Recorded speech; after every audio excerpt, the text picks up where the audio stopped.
Paz do Senhor aos irmãos. Amém. A paz do Senhor aos irmãos. Amém. Abra sua Bíblia, por favor. Epístola de Tiago, capítulo de número 5.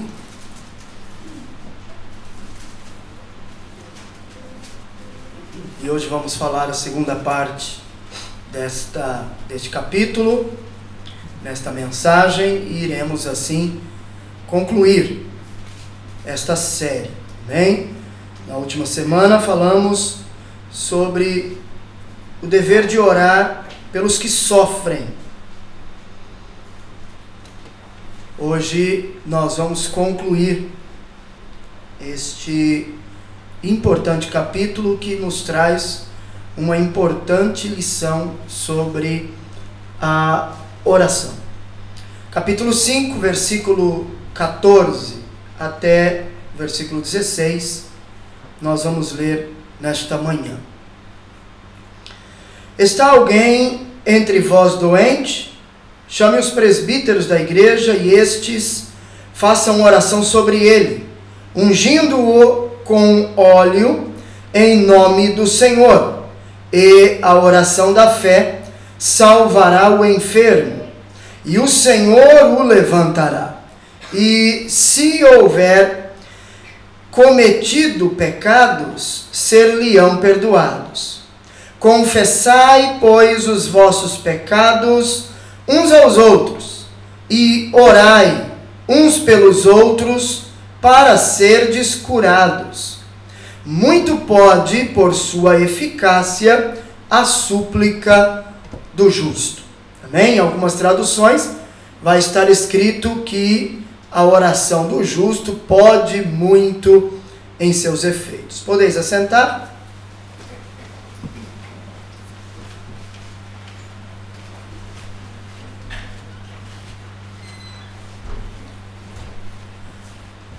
O capítulo começa, como falamos na primeira parte, sobre o dever de orar pelos que sofrem. Devemos orar por aqueles que estão sofrendo. Agora Tiago, ele vai falar que nós devemos orar por aqueles que estão enfermos. E neste texto, nesta parte, nestes 3 versículos que a gente acabou de ler, Tiago, ele vai falar de 3 atitudes, ou da atitude de 3 pessoas, ou de 3 categorias, como você preferir. Tiago vai falar sobre a atitude do enfermo. Tiago vai mostrar a atitude dos presbíteros. E Tiago vai mostrar a atitude dos irmãos. Em cada um destes versículos, nós vamos aprender a atitude de uma destas pessoas ou de uma dessas classes. Primeira coisa que Tiago vai nos mostrar é a atitude dos enfermos. Qual é a atitude dos enfermos? Perceba, porque o que Tiago está nos mostrando, ou nos fazendo entender no texto que estamos observando, no texto em apreço, Tiago, ele está mostrando que a pessoa que está enferma, ela está nesta situação por uma razão. Por uma razão. O que Tiago nos mostra é que a pessoa está doente por causa do pecado. Nem toda enfermidade é por causa do pecado. Nem toda. Mas neste caso aqui, parece que Tiago está nos retratando uma doença de origem hamartiagênica. O que é isso? é uma doença provocada por um comportamento pecaminoso. Existem consequências nas nossas vidas que são resultados de atitudes pecaminosas. Existem enfermidades que são resultados de pecados não confessados. E pecado não confessado, você sabia que gera morte? Pecado não confessado, você sabia que leva a pessoa à morte? O pecado não confessado, ele leva a pessoa a um quadro de enfermidade. E esse quadro se agrava. E o agravamento desse quadro leva a pessoa à morte. Eu já vi pessoas sofrerem de enfermidade e vai em médico e não sabe o que é. Vai em médico e não sabe o que é. Toma remédio, melhora, daqui a pouco fica ruim de novo. Vai lá, o médico não descobre. E não descobre, e não descobre. E a origem do pecado, a origem da enfermidade é o quê? Um pecado não confessado. Quando a partir do momento que a pessoa confessou o pecado, nunca mais ficou doente. Nunca mais ficou doente. O que Tiago está mostrando aqui é que este indivíduo, esta pessoa que está enferma, ela está sofrendo de uma enfermidade por causa de pecado. Pecado não confessado.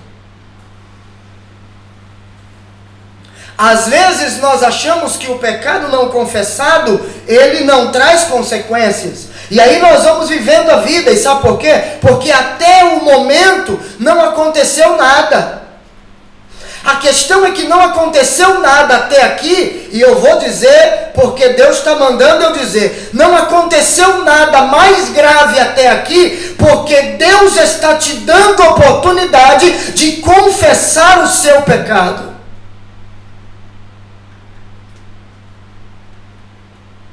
Deus está te dando a oportunidade de confessar o seu pecado. Por quê? Porque a continuidade deste estado é continuar vivendo em pecado, porque ele não foi confessado.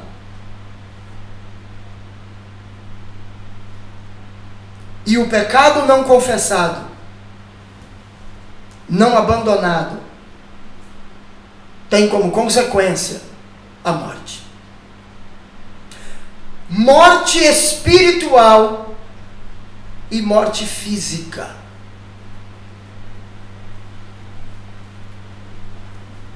Pastor, e tem oportunidade de no último momento lá, eu morri, mas antes de tem oportunidade de se arrepender? Não, não tem. A oportunidade de se arrepender é em vida.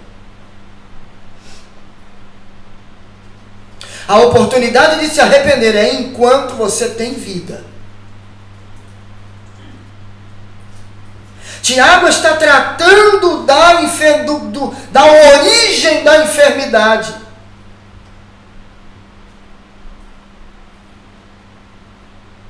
Da origem da enfermidade. E aí, ele vai mostrar a atitude do enfermo. Ele vai dizer: está alguém entre vós doente? Faça o quê? Faça o quê? Chame os presbíteros da igreja, e estes vão orar. O presbitério mencionado por Pedro aqui refere-se à liderança eclesiástica do tempo. Hoje, a liderança está sobre os ombros do pastor. Neste caso, o pastor deve ser procurado. Agora perceba, a origem da enfermidade é o quê? É o quê? Pecado. A origem da enfermidade é pecado. E aí Tiago vai agora falar da atitude do doente. Está enfermo, procura alguém para orar por você. E este alguém é a liderança da igreja. Sabe o que eu acho interessante? É que existem pessoas que sofrem sozinhas com as suas enfermidades. Não creem que Deus pode, através da oração, curar. Saem correndo à procura, em primeiro lugar, do médico. Não é errado você procurar o médico. Deus usa os médicos. Ok? Não estou dizendo que é errado você procurar o médico. Só que a primeira atitude que Tiago mostra é a atitude de procurar a liderança da igreja para orar pela sua vida. Só que existe uma situação aqui, nós vamos observar até o término desse tópico. Chame os presbíteros da igreja. Agora, qual é a atitude dos presbíteros? Primeiro, eles oram com imposição de mãos. E Tiago diz, a oração da fé. A oração da fé. Por que orar com imposição de mãos? Por que orar impondo as mãos sobre o enfermo? Porque que não é qualquer pessoa que pode pôr a mão sobre você. Esse ato parece simples, a gente vê qualquer pessoa fazendo isso. Vai orar, bota a mão na cabeça da pessoa, vai orar, bota a mão sobre a pessoa. Às vezes, qualquer pessoa vai lá e faz isso. Mas o que esse ato mostra? O que significa isso? A oração com imposição de mãos, ela é feita num gesto de autoridade espiritual. Então você precisa tomar cuidado com quem põe a mão sobre a sua cabeça.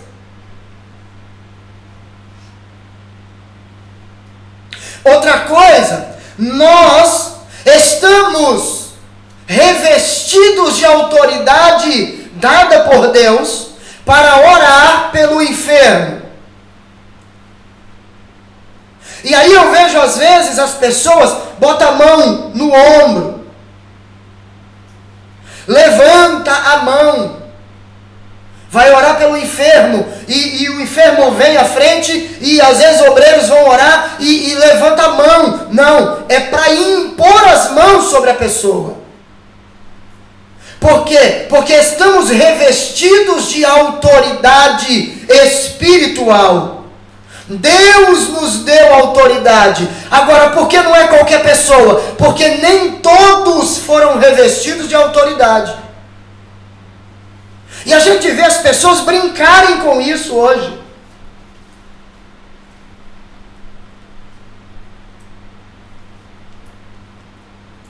E isso é algo que tem significado espiritual.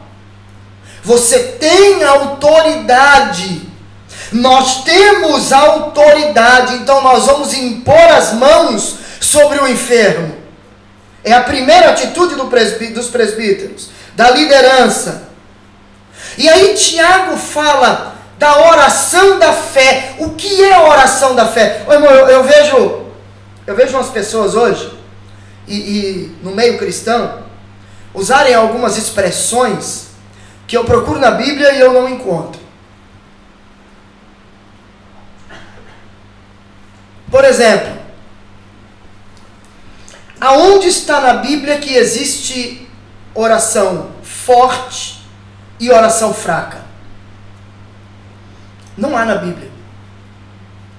Em nenhum lugar da Bíblia. A Bíblia vai falar da oração da fé.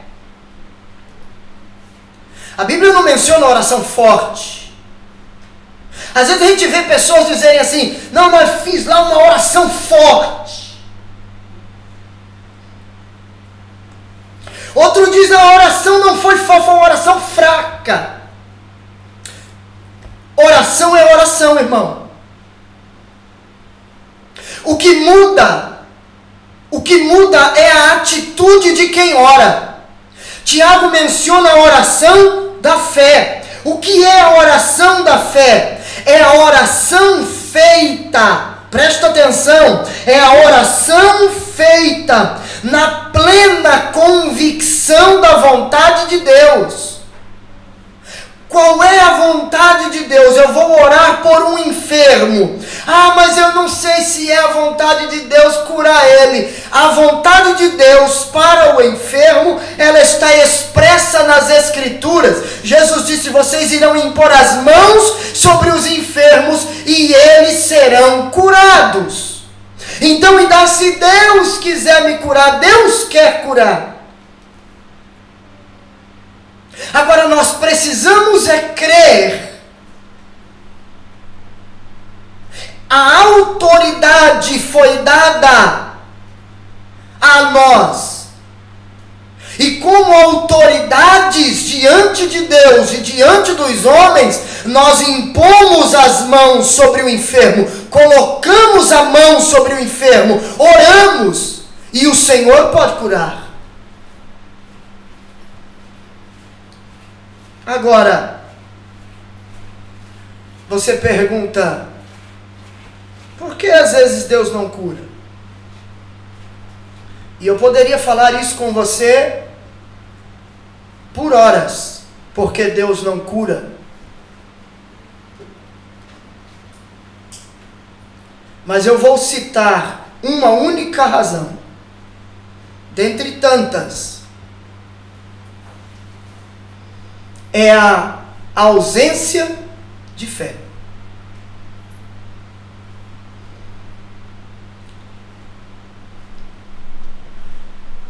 Jesus realizou mais milagres fora de Jerusalém do que dentro. E por quê? Por causa da falta de fé.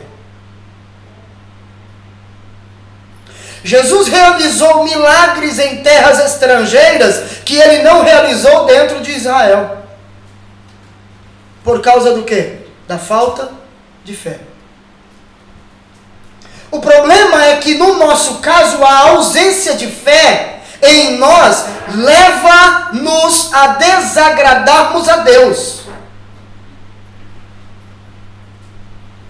O escritor da Epístola aos Hebreus vai dizer que sem fé é impossível agradar a Deus.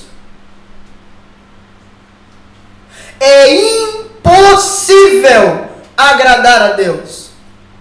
Ele não vai dizer que pode ser ou possa ser que você agrade a Deus. Ele vai dizer: é impossível agradar a Deus. E por quê? Porque a fé honra a Deus.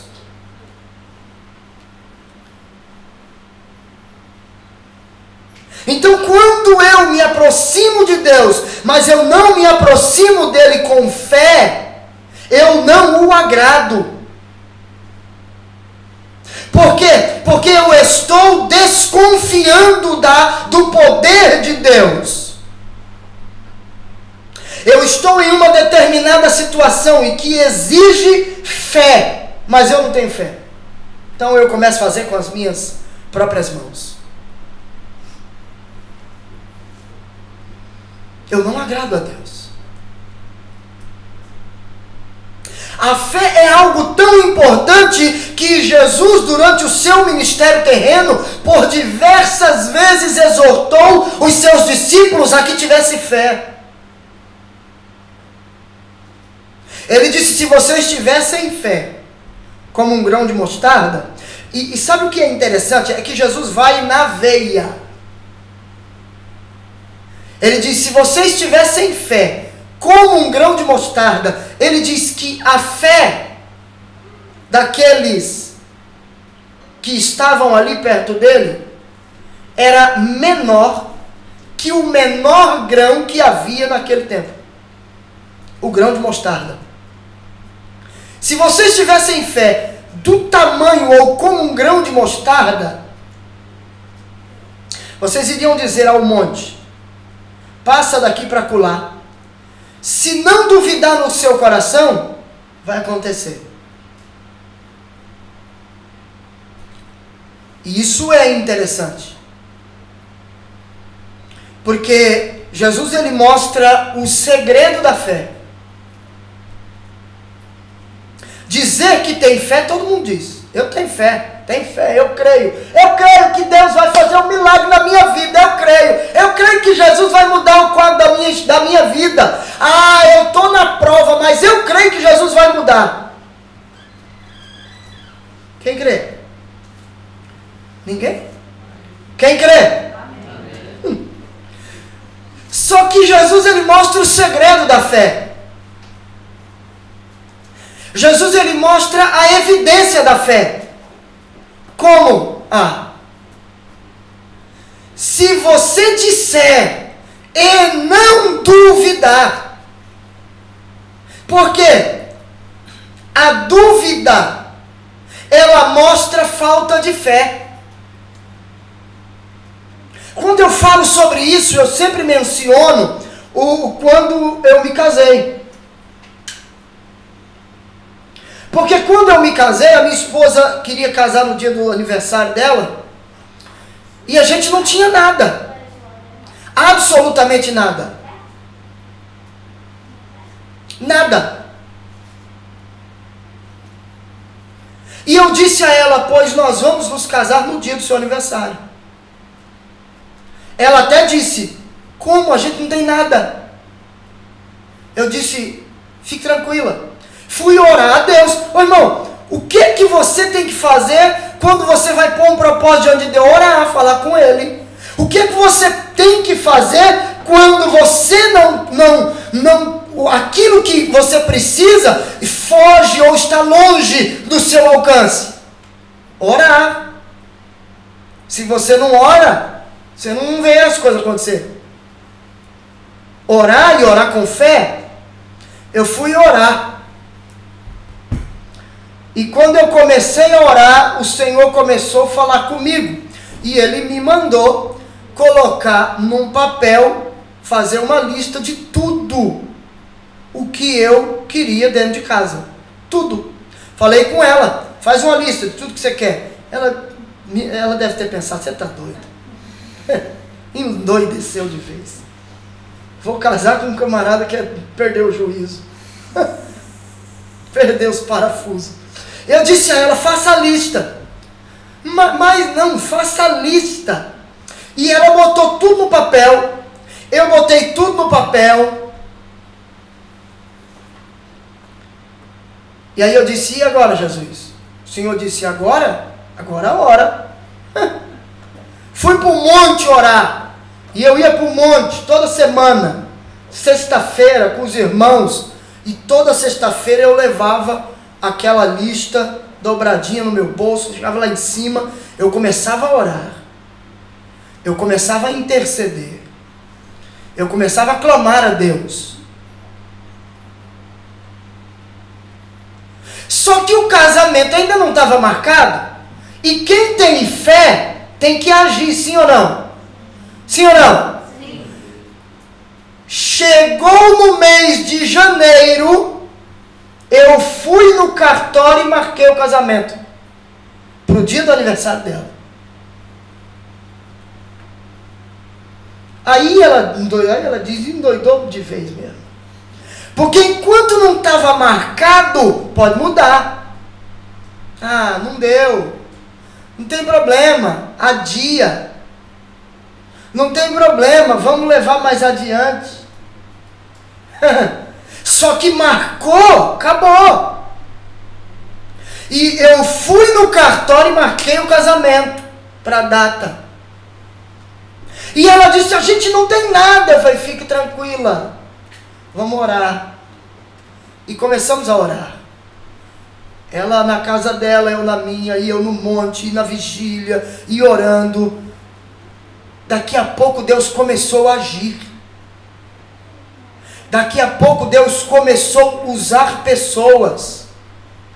Deus começou a levantar pessoas. Deus abençoou uma irmã para, através da bênção dessa irmã, me abençoar. E Deus começou a trabalhar, a agir. E no dia marcado nós nos casamos. Detalhe, com tudo dentro de casa. Tudo o que queríamos. Tudo o que foi colocado na lista dentro de casa, para você ver que quando você deposita fé em Deus, Deus faz até além daquilo que você pede. Teve muitas coisas, ou tiveram muitas coisas que nós nem pedimos e ganhamos.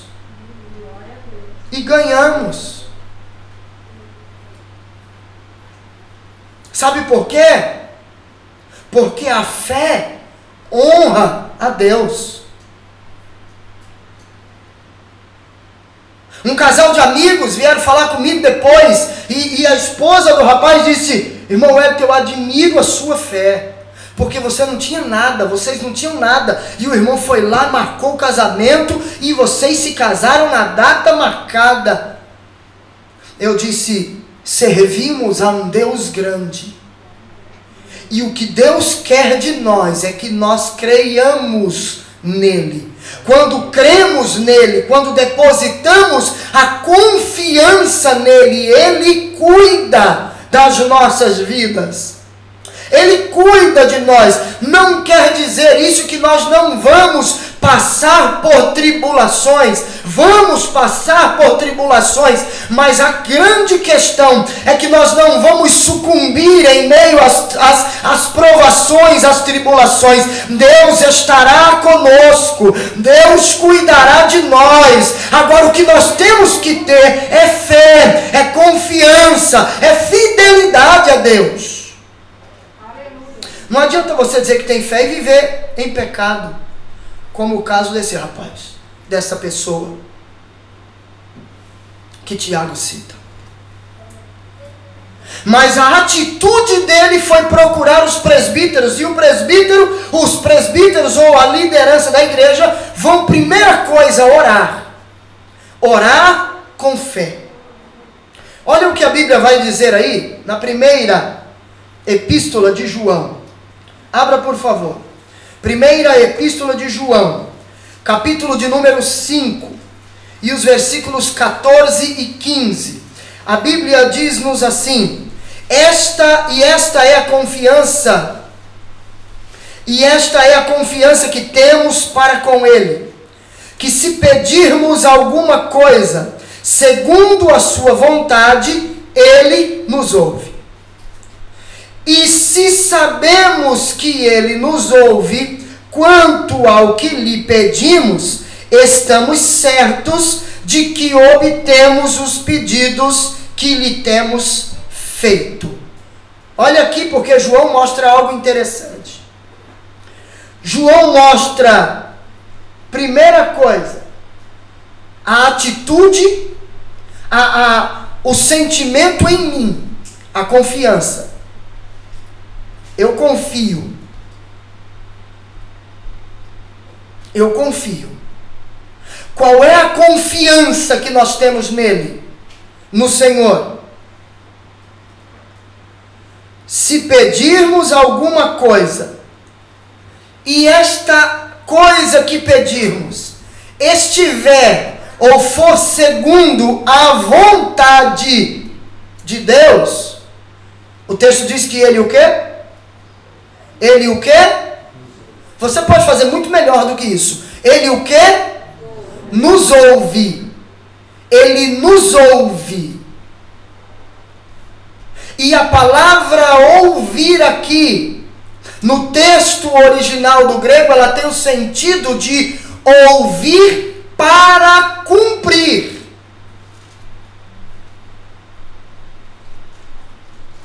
Para cumprir, para responder. Ele me ouve e ele me responde. Ouvir aqui, porque ouvir, Deus ouve a oração de todos. Deus escuta a oração de todos, aquelas que estão de acordo com a vontade dele e aquelas que não estão de acordo com a vontade dele. E ele responde. Qual? A que estiver de acordo com a vontade dele. Se você estiver pedindo algo que não estiver de acordo com a vontade dele, ele não irá lhe dar. Se você insistir muito, ele pode até te dar, mas a responsabilidade é sua. Você vai ter que arcar com as consequências que virão, se aquilo não for bom para você, se aquilo não for adequado para você. Porque crente, não generalizando, mas alguns crentes são igual menino birrento, né? Já viu o menino birrento? Eu quero. E o pai e a mãe fica irado com a atitude do menino e acaba fazendo de tanto que o menino ou a criança azucrina a cabeça do pai e da mãe. Não é assim? Essa é uma atitude errada. Essa é uma atitude errada dos pais, porque acostuma mal. Mas você fica ali azucrinando Deus.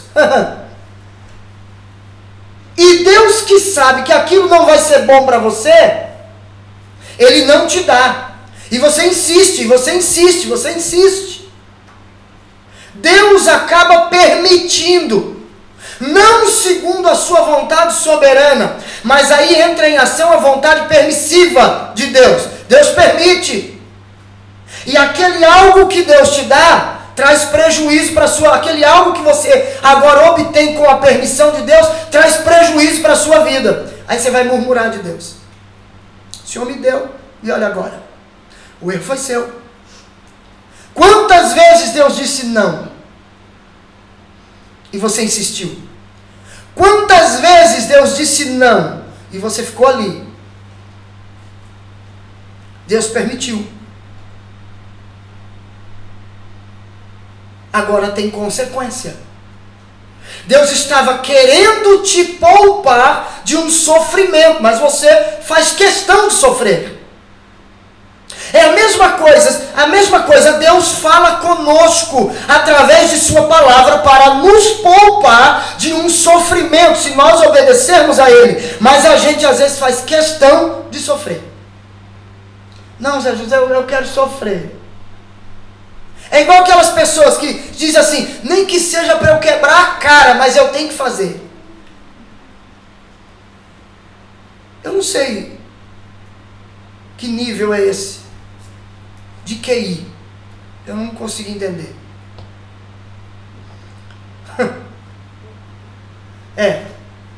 Porque Deus está dizendo não. E Deus usa um, Deus usa outro e aconselha e diz não. Mas você insiste no erro. Continua andando errado. Por quê? Porque quer sofrer. Aí vai aprender pelo sofrimento. Quando na verdade poderia aprender sem sofrer.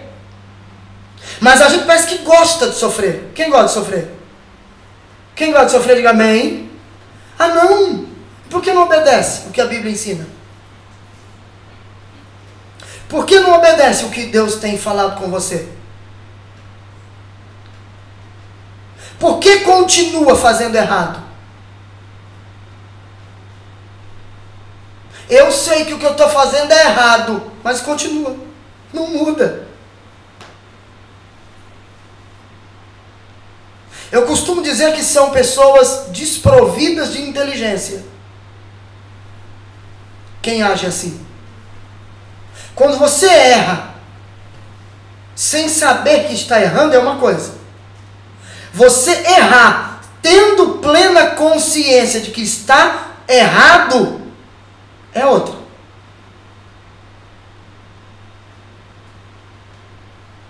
Entendeu ou não? Entendeu ou não? Então, segundo a vontade dele, ele ouve, ele responde. E essa certeza em nosso coração nos leva a orar a Deus com fé, com segurança.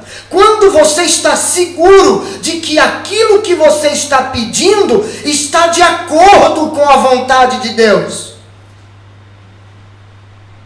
O que é que nós oramos e que está de acordo com a vontade de Deus? Senhor, cumpra em mim os teus propósitos e me ajude a aceitar a tua vontade. O que é que eu sei que é a vontade de Deus? Senhor, me ajude pelo teu Espírito Santo a orar mais, a jejuar, a ler Bíblia. Eu quero estar mais perto de ti. Eu quero estar mais perto do Senhor. Eu quero buscar mais a tua presença.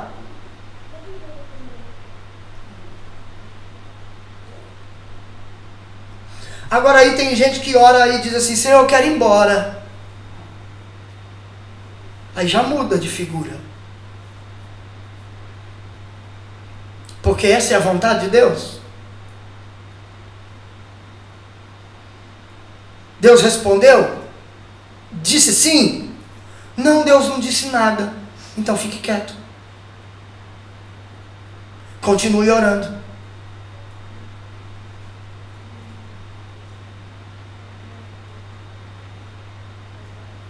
Entendeu ou não? Senhor, eu quero fazer isso. Deus respondeu?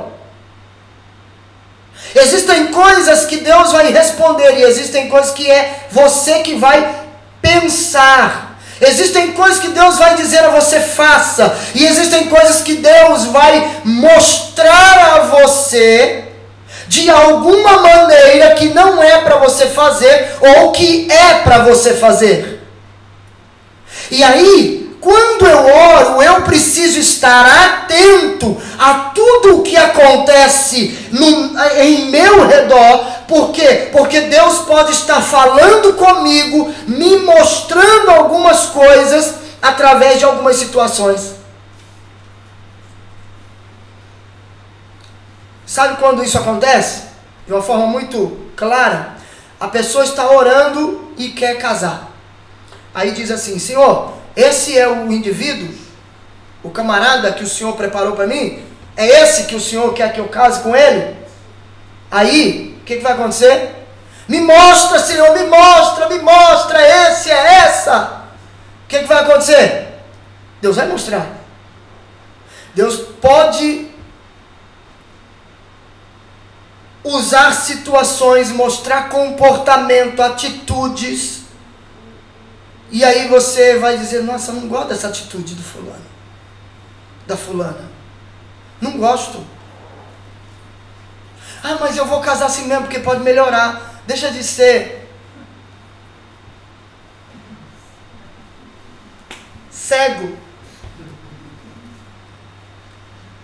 Deus está mostrando que não é. Sucessivos costumes, manias na vida da pessoa que você não gosta. Deus está te mostrando algumas coisas que só seriam possíveis ver dentro de um relacionamento. Deus está te mostrando antes. E aí você diz: não, eu vou casar assim mesmo, porque vai mudar para pior. Pastor, o senhor está rogando praga? Não.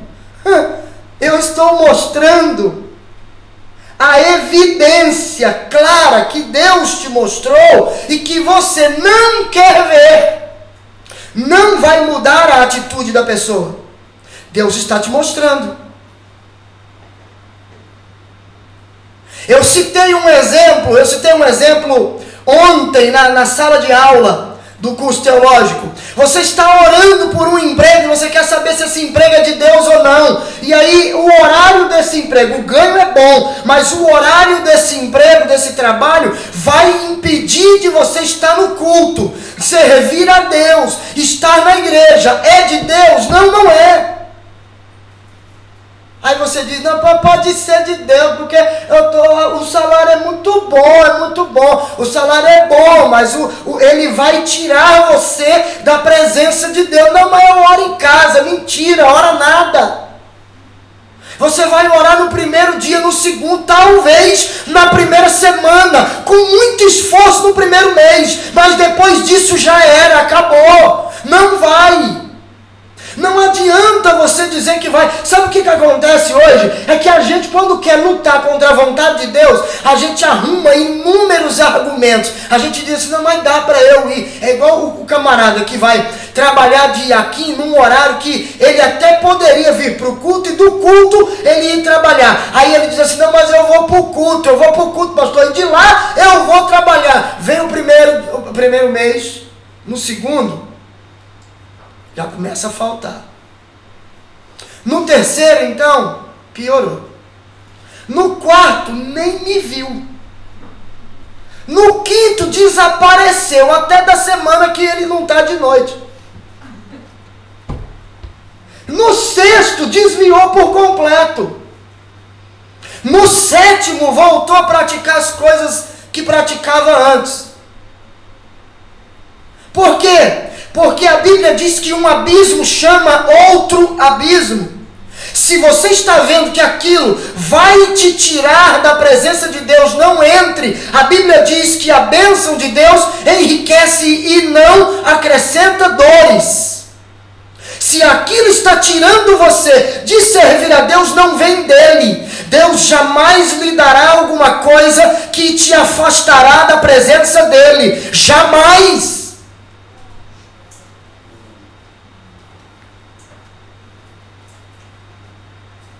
Eu vou casar com o rapaz, mas pastor, é de Deus. É de Deus. E por quê? Porque ele me bate.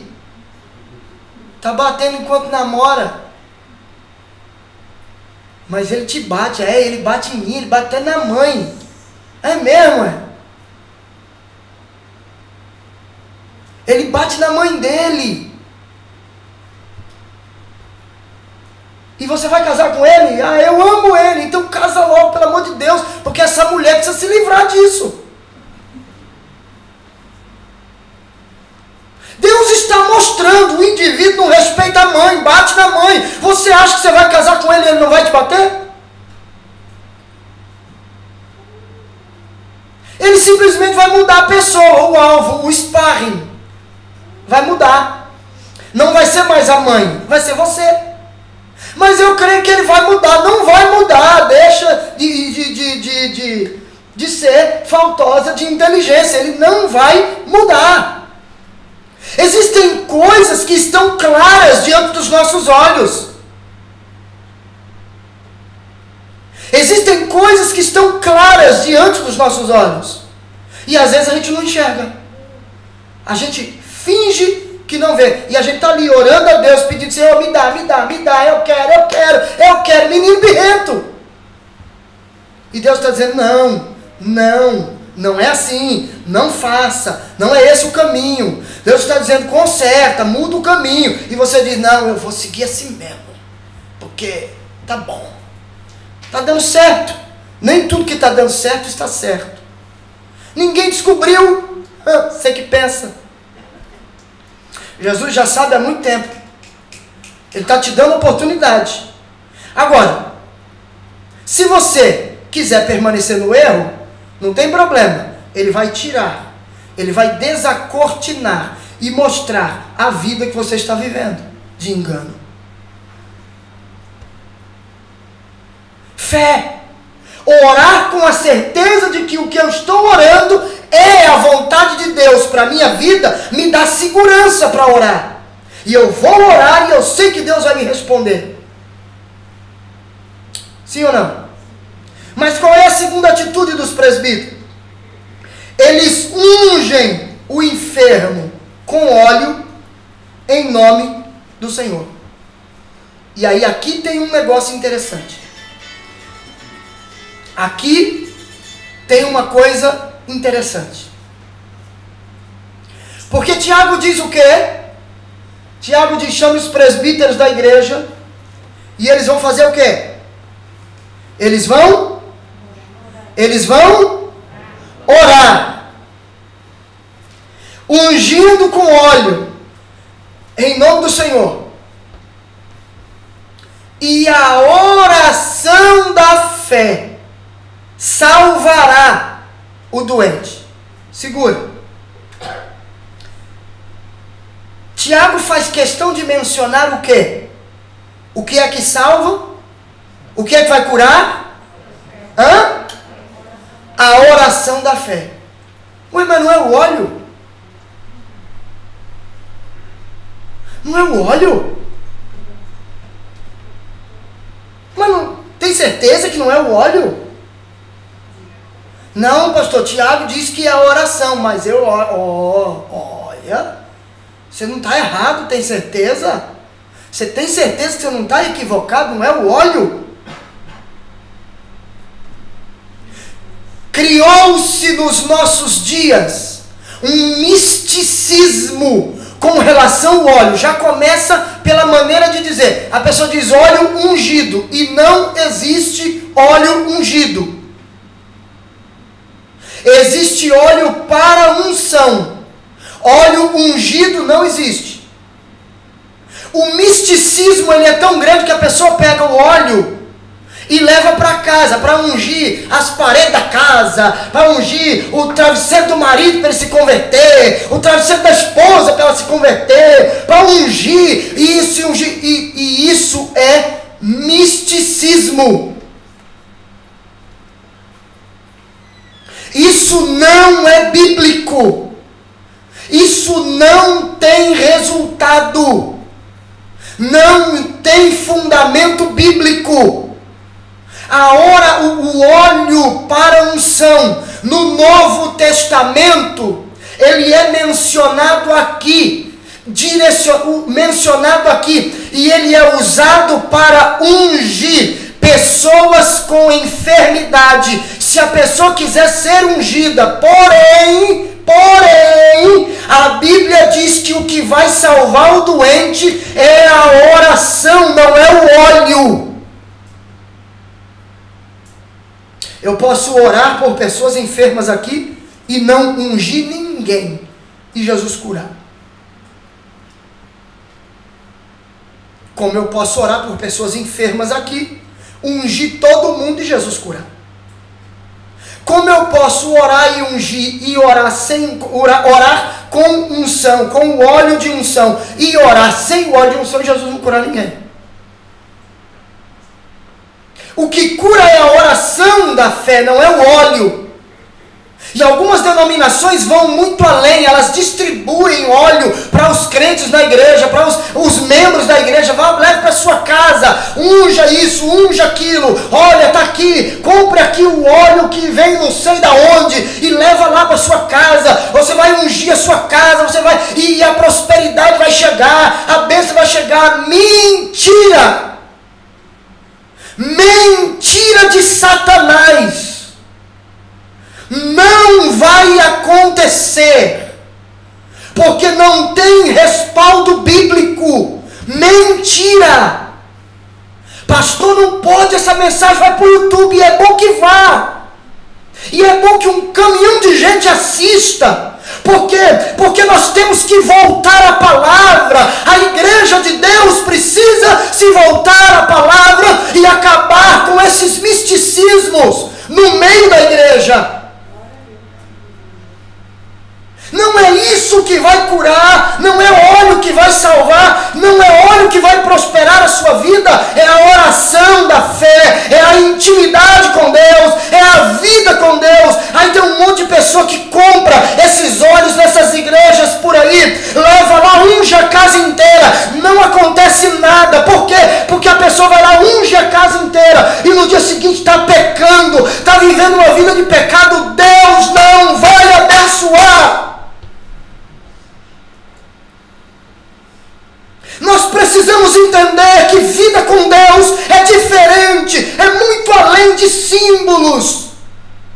Estão transformando a igreja em balcão de venda, estão transformando a igreja em centros de macumbas em muitos lugares. É sal grosso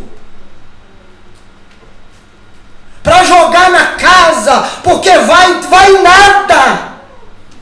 Sabe aonde tem essas coisas? Nos centros de umbanda, na macumbaria, na feitiçaria. Na igreja não tem isso. O Evangelho de Jesus não ensina essas coisas. O Evangelho de Jesus ensina você a orar, ensina você a buscar, ensina você a ter vida com Deus.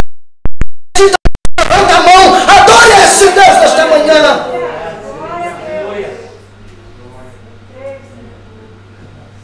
Pastor, mas teve um irmão lá que recebeu. Não foi por causa disso, foi a fé. Muitas pessoas estão sendo enganadas por aí. Estão correndo atrás dessas coisas. Um evangelho barato, um evangelho mentiroso. Tiago está dizendo, os presbíteros vão orar, vão ungir com óleo, mas o que salva é a oração da fé. Ore com fé. É ela que vai curar. É o poder de Deus que vai curar. Essas coisas que fazem por aí é só para mexer com o emocional das pessoas. Esses camaradas são expertos em fazer isso. Por quê? Porque eles sabem a sua necessidade. Você já viu que não tem isso daí para ser santo? Só tem para ser rico. Só tem para prosperar. Para ser santo não tem. Por quê? Porque o desejo do homem é ter dinheiro. Porque o dinheiro dá poder. O desejo do ser humano é ter poder. O diabo, ele não mudou. Ele continua usando as mesmas artimanhas do passado com uma roupagem diferente. Se ele chegasse e dissesse para Eva, olha, pega aqui um pouquinho desse sal grosso, que você vai ser abençoado, você vai ser igual a Deus. Eva não ia entrar nessa. Naquele tempo ele usou uma estratégia, hoje ele usa outra. Mas é outra roupagem, mas a artimanha, o intento é o mesmo, de fazer o ser humano se rebelar contra Deus, contra a sua palavra. Entendeu ou não? Você está acordado?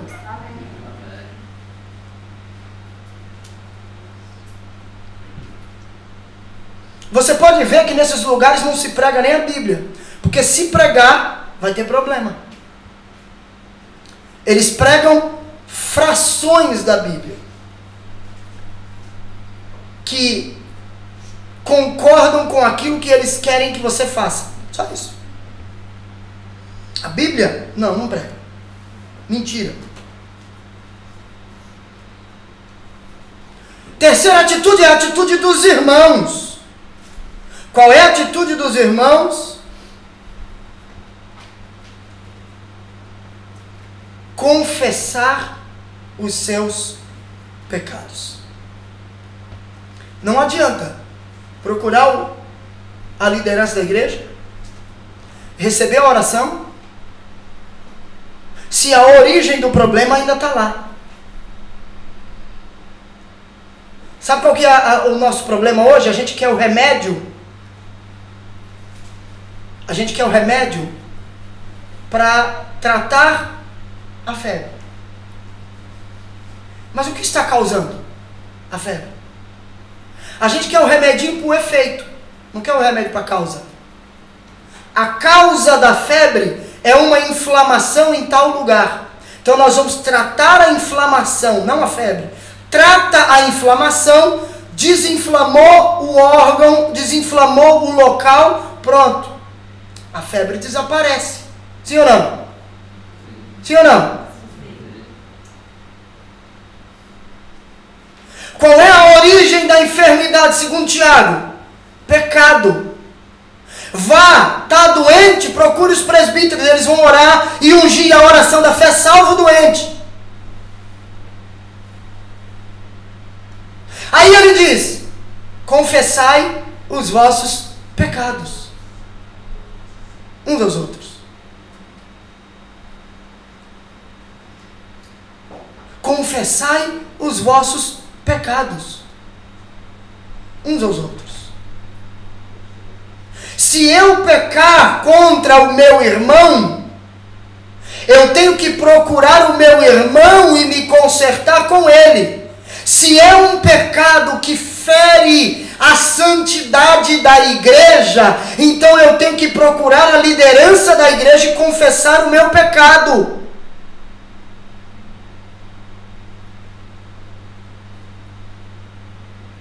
Pecados de ordem moral deve ser confessado à liderança da igreja.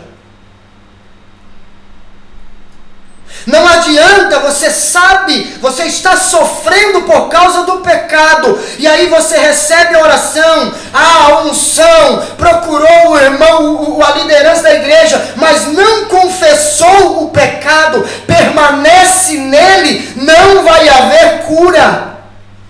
E por quê? Salomão, escrevendo em Provérbios, ele diz assim, que se nós confessarmos os nossos pecados, deixarmos os nossos pecados, alcançaremos a misericórdia. O que encobre as suas transgressões nunca prosperará. Nunca prosperará. Veja, ele diz nunca prosperará. Mas aquele que as confessa e deixa, alcança misericórdia. E Tiago está tratando de alguém que está enfermo por causa de pecado. Pecado escondido. Se confessa o pecado, recebe a oração, recebe a cura. E aí, e se houver algum pecado, ser-lhe-á perdoado. Se há confissão, há perdão, há misericórdia. Se não há, há juízo, há julgamento.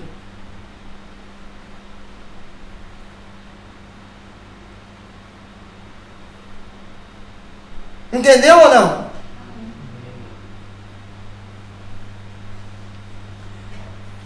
E o perdão, há no perdão uma terapia divina quando há confissão. Quando há confissão, quando há perdão e quando há reconciliação. Existem pessoas que têm a facilidade de guardar mágoa dos outros, rancor. Mas, irmão, eu não guardo nem dinheiro, vou guardar mágoa. Para quê?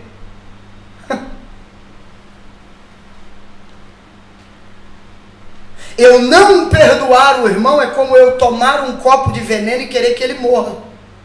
Quem vai morrer é tu. Não é ele. Não é a outra pessoa. E sabe qual que é o problema? É que é uma morte lenta. Afeta a vida espiritual. Em primeira ordem, afeta a vida espiritual. A pessoa está ativa na igreja. Daqui a pouco já começa. Já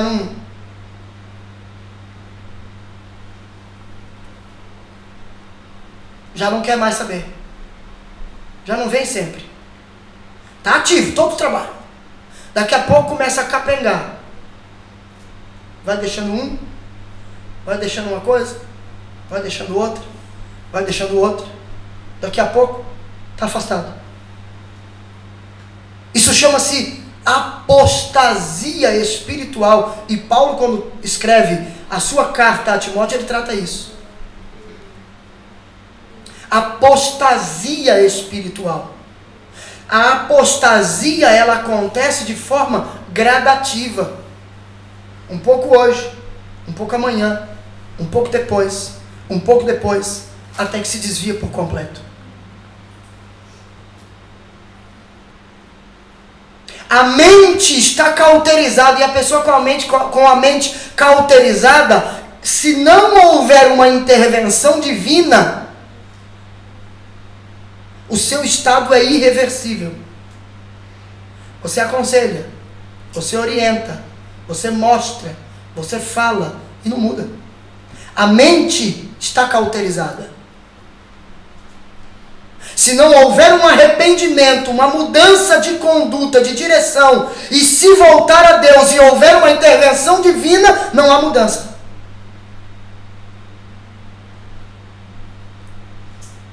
Não há mudança. E isso é um problema muito sério.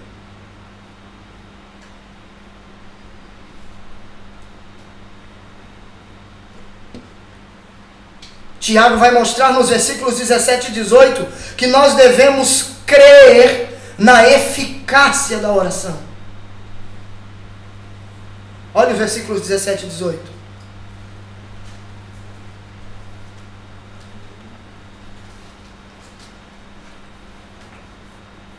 Ele diz assim: Elias era homem semelhante a nós, sujeito aos mesmos sentimentos, e orou com instância, para que não chovesse sobre a terra. E por 3 anos e 6 meses não choveu. E orou de novo, e o céu deu chuva, e a terra fez germinar seus frutos. Tiago está mostrando a eficácia da oração. Aí eu pergunto: você crê no poder da oração? Crê no poder da oração? E por que não ora?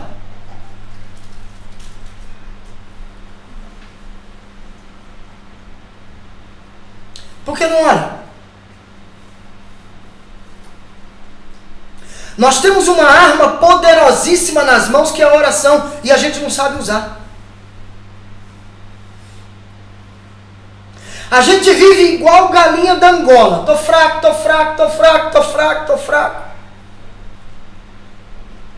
Nunca prospera, nunca cresce. Prosperidade que eu digo na vida espiritual. Tá sempre ali, vivendo aquela vidinha minguada.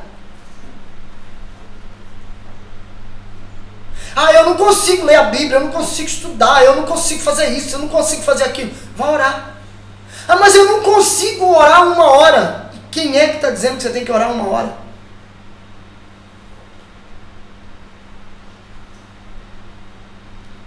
Comece orando 10 minutos.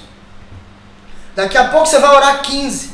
Daqui a pouco você vai orar 20. Daqui a pouco você vai orar 25. Daqui a pouco você vai orar 30, 35, 40. Você está orando daqui a pouco 1 hora, 1 hora e meia, 2 horas, 3 horas. Está orando. O problema a questão é que você tem que começar a orar. A pessoa que está vivendo uma vida sedentária e vai começar a fazer exercício, ela vai correr 1 hora logo de cara?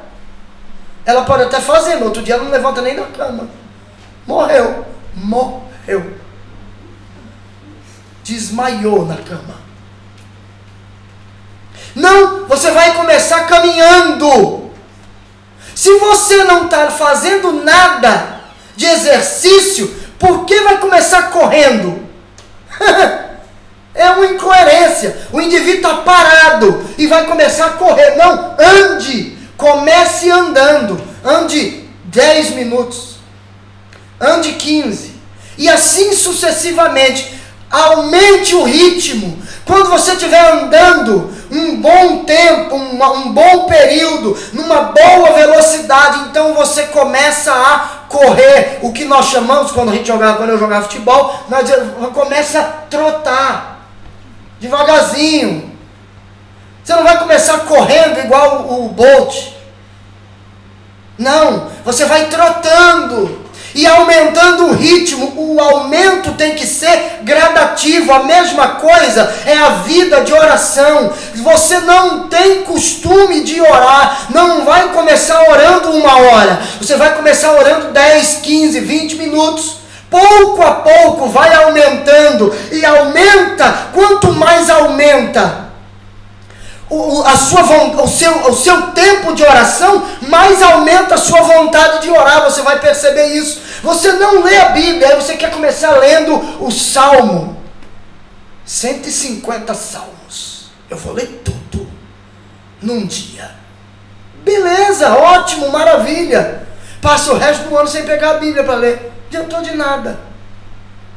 Leia um salmo por dia. O Salmo 119, ele é dividido pelas letras do alfabeto hebraico. Leia cada parte daquela por dia.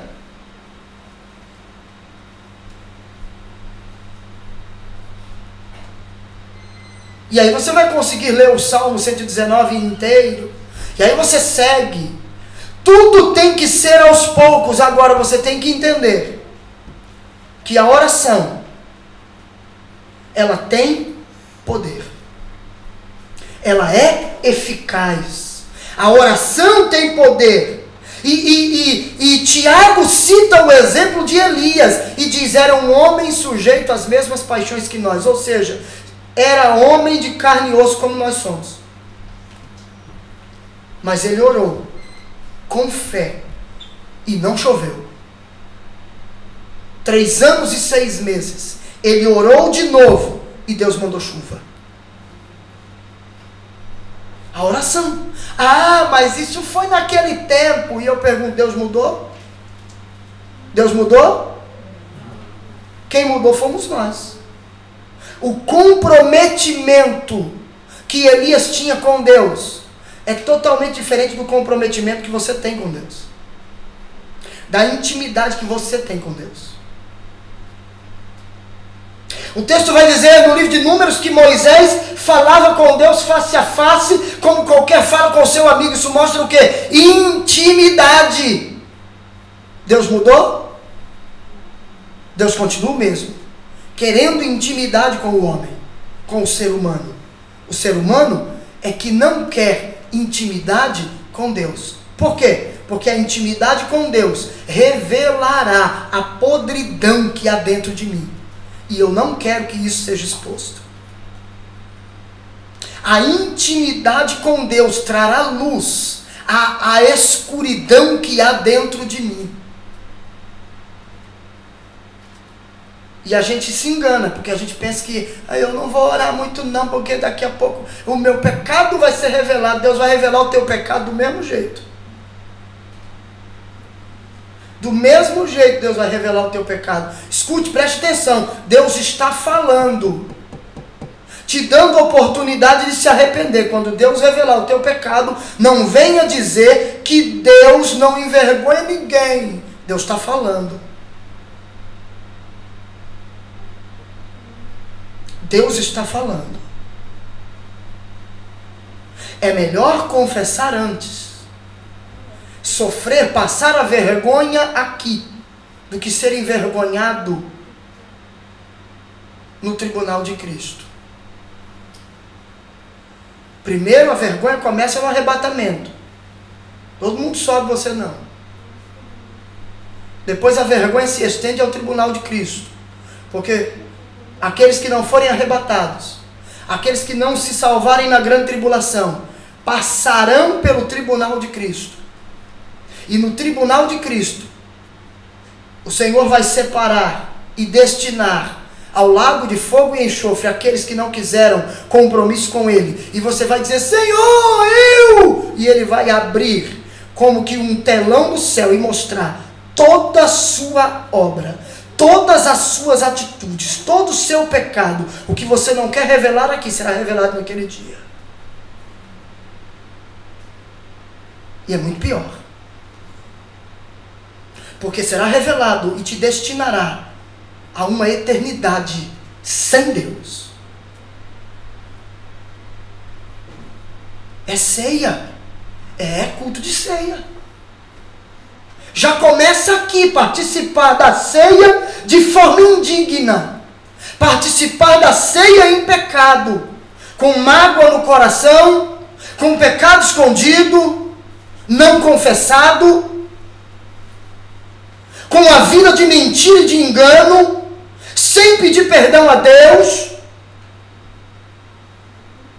Paulo diz que aquele que come e bebe indignamente, come e bebe para a sua própria condenação, não discernindo o corpo do Senhor. Quando eu participo da ceia nesta condição, eu estou me assemelhando aos soldados romanos que chicotearam Jesus, que maltrataram Jesus, que cuspiram na face de Jesus. E isso está na Bíblia, eu já preguei aqui isso uma outra vez. Para a gente encerrar.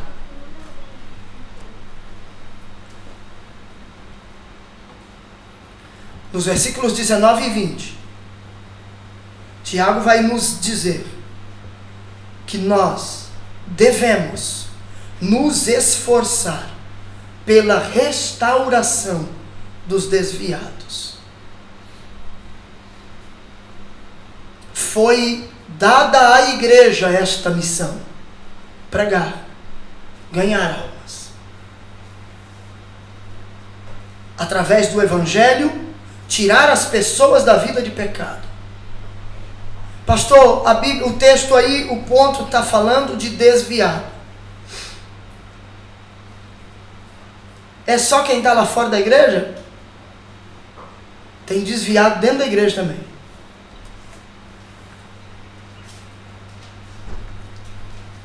Não é só lá fora. Quem está lá fora está declaradamente desviado. Quem está dentro e não tem uma vida de oração, de meditação nas Escrituras, e vive uma vida de pecado, está desviado dentro da igreja. Escondido. Atrás de uma carteirinha de membro. De um grupo. Seja ele adolescente, jovem, criança, círculo de oração, homens, seja lá qual for o grupo. Está escondido atrás de uma placa denominacional. Faz parte de uma igreja, de uma denominação, mas não faz parte da igreja que vai morar no céu.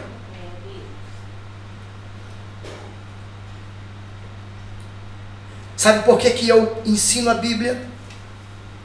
Porque eu quero que você mude, que você se converta do seu pecado e se volte a presença de Deus. Não adianta eu chegar aqui e pregar o evangelho que está sendo pregado aí fora para vocês, para muitos de vocês, para muitas pessoas. Essas mensagens que massageiam o ego, que agrada a pessoa, faz você pular, chorar, achar que está agradando a Deus. Você sai dali para pecar e não está agradando a Deus em nada.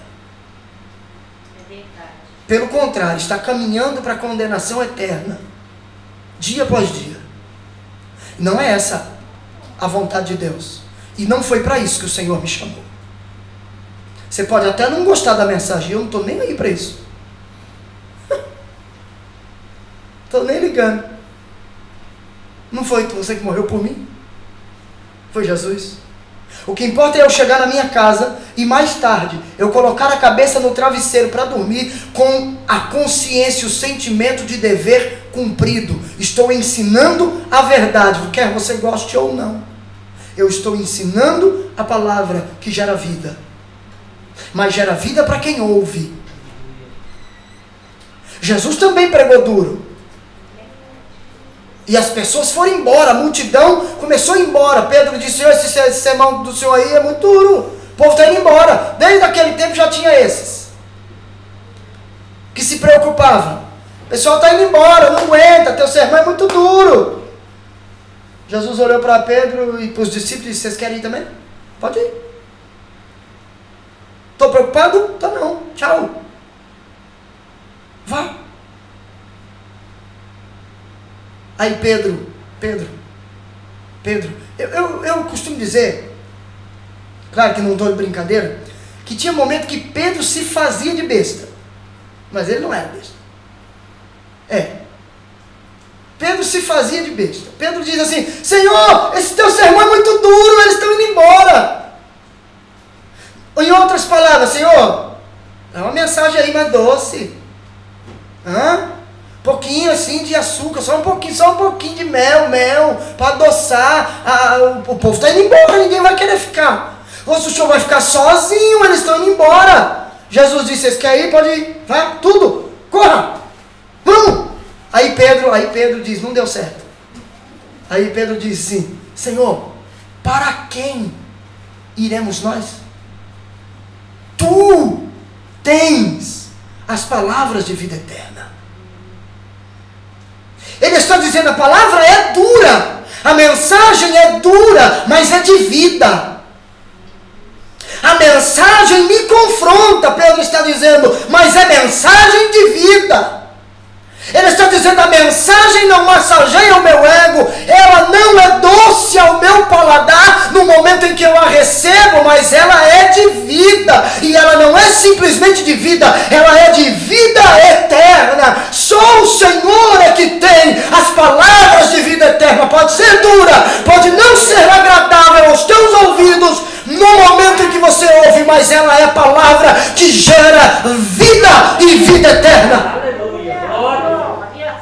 Olha aí, Lucas 22. E eu encerro.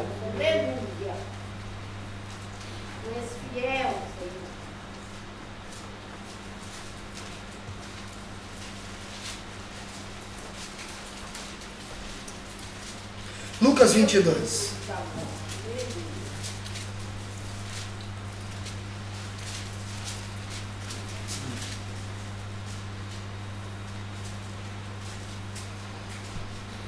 O pecado na vida de um crente é pior do que o pecado na vida de um ímpio. Vou repetir. O pecado na vida de um crente é pior do que o pecado na vida de um ímpio.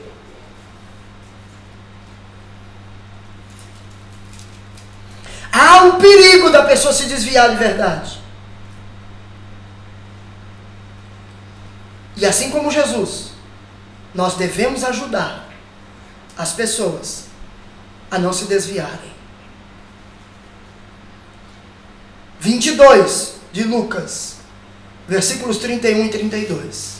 Jesus dizendo: Simão, Simão, eis que Satanás vos reclamou para vos peneirar como trigo. Eu, porém, roguei por ti, para que a tua fé não desfaleça. Tu, pois, quando te converteres, fortalece os teus irmãos. Pedro estava com Jesus e não era convertido. Pedro via os milagres e não era convertido. Então ver milagre não converte ninguém. A gente ora muito: eu quero ver milagre, eu quero milagre, eu quero milagre. Milagre não converte ninguém. Milagre atrai o pecador. Nossa, vou ali Deus cura. E aí ele vem e é curado. E aí ele diz: eu quero continuar indo. E aí o evangelho, a mensagem da fé, a mensagem da cruz, impacta a vida dele. E ele então se converte e é salvo pela mensagem pregada, não pelo milagre realizado. O milagre o atraiu, a mensagem o impactou e o levou à salvação. O que leva o homem à salvação é a palavra. O que nos salva é a palavra. Se você não atentar para a palavra, você está correndo um grande risco. Último versículo, e agora é de verdade. Capítulo 2 da Epístola aos Hebreus. Epístola do escritor aos Hebreus, capítulo 2, e o versículo 1. Por esta razão, importa que nos apeguemos com mais firmeza às verdades ouvidas, para que delas jamais nos desviemos. Vou continuar até o 3. Se, pois, se tornou firme a palavra falada por meio de anjos, e toda transgressão ou desobediência recebeu justo castigo, como escaparemos nós, se negligenciarmos tão grande salvação, a qual tem sido anunciada inicialmente pelo Senhor, a qual, tendo sido anunciada inicialmente pelo Senhor, foi-nos depois confirmada pelos que a ouviram. Como escaparemos? Se a palavra lá atrás, anunciada por anjos, tinha autoridade e trouxe juízo a quem desobedecia, como escaparemos nós? Se negligenciarmos uma tão grande salvação, anunciada agora pelo Filho e por aqueles que ouviram dele. O escritor da Epístola aos Hebreus está dizendo que não haverá como escapar se não ouvirmos a mensagem. Ele está dizendo que assim como houve juízo sobre os desobedientes no passado, haverá juízo sobre os desobedientes no presente e no futuro. Amém? Amém? Fica de pé, por favor.